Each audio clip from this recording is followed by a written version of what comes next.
This is Operation Barbecue. It's a small Metroidvania that I made in 2 weeks. And today I'm going to tell you how I did that. Let's start off with the basics. This game was made for the Dreamscape Jam number 3, and this year the theme was running out of space. And to me at the time, my idea was the funniest thing I had ever come up with. I was going to make a barbecue-themed Metroidvania where you are literally running out of space. For this jam, I teamed up with JPenguin7, another game dev YouTuber, and we tried to set up GitHub, but it didn't make sense to either of us, so we just decided to send the project back and forth, and it was my job to start the game. Everybody knows the first thing you have to do in making a game is get the player movement perfect, and this meant adding a lot of polish. The first thing I had to do was create a basic character controller so you can move around, and then that was basically it. I just needed to add squash and stretch, a double jump, and coyote time. After that was finished, I had to start designing the level because they're kind of important when you're making a Metroidvania. The camera works by finding the size of the game screen, and whenever the player leaves the screen, it moves over to a room the same size as the previous. Did that make sense? No? Well then you can join the 78 other silly little guys that are locked in my basement. Unfortunately, during both weeks of this jam, I had something throughout the full week, so I finished up some enemy art and an attack animation and then sent the project over to JPenguin7 for him to work on it. Once I received the project, I looked through the file system to see what art still wasn't implemented into the game. I'm still learning pixel art, so Snow Hornet made all of the art for this game, except for one burger. Anyways, I decided it would be a good time to implement some enemies, and there were 2 enemies I planned to add to the game. Hoppy, a weird hopping thing, and Antenna Boy, a weird shooting thing. I decided to start with Hoppy and wrote some basic movements that make him jump around. Then, I realized I had to add death. Instead of doing a normal way, I used a hacky way. If the player's hitbox touches any other collision shapes named enemy coal, the player will play a short death animation and will restart scene.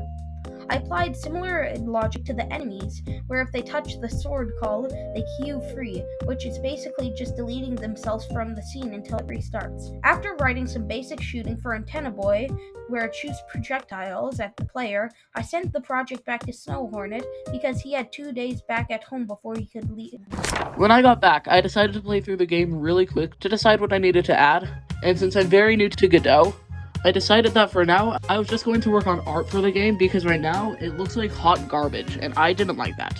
I started by making some background elements, such as bones, vines, and rocks, and covered them in purple because that's the color of the grass here. And then I made a very basic boss, which was just a bigger version of the Antenna Boy. This boss has 2 attacks. It starts by shooting projectiles, and then dashes into a wall and gets stunned. So I only ended up needing to make 2 separate animations, the idle and the stun. The game also has a story. You are a little chef named Sir Chefsalot who was innocently hosting a barbecue in his neighborhood and accidentally touched one of the grills, and it hurt so bad that he got launched into space, and now he has to get back before all of his guests arrive. And the day before I left to go camping, I finished up the map so that JPenguin7 could focus on the boss. The map is very simple. It starts out like Hollow Knight, meaning you just go forward and then fall down a shaft. And then there are 2 paths to go down, the longer but safer path and the shorter but more dangerous path. But now it's time to send it back over. Before Snow Hornet left, he told me he left some boss fights in the file system and that I could implement them, and I did exactly that. I've never made a boss before, but it can't be that hard. I started by programming the first attack, Shoot. It looks like a big Antenna Boy, so I added an Antenna Boy attack. It was very easy to implement, so I added the second attack where the boss will dash into a wall. The boss will then be stunned for a couple seconds, and a health bar pops up, and then you can then attack the boss. The boss was feeling nice, so I decided to do a little cutscene where you jump into the level and an Antenna Boy eats your barbecue and turns into the boss, the dwarfy end. Then, I added a cutscene trigger, and for those learning Godot, you can add an area 2D with the collision shape you wanted the trigger to be, and then in the script say when body entered, switch to the cutscene scene. I tried to add dialogue system, but it was messing up a lot, so I decided it's not necessary, and we could finish the project without one. Now for the soundtrack, in my main game, Wonder Golf, all the songs have some sort of drums, but in Operation Barbecue, I challenged myself to only use synths and just have a lot of bassline. For this video, I wanted to talk about how I made the main theme for the game, unlike my last video. I started with a very simple melody using future keys, and this is what it sounded like. And then I added tons of bass to it, and it sounded surprisingly good.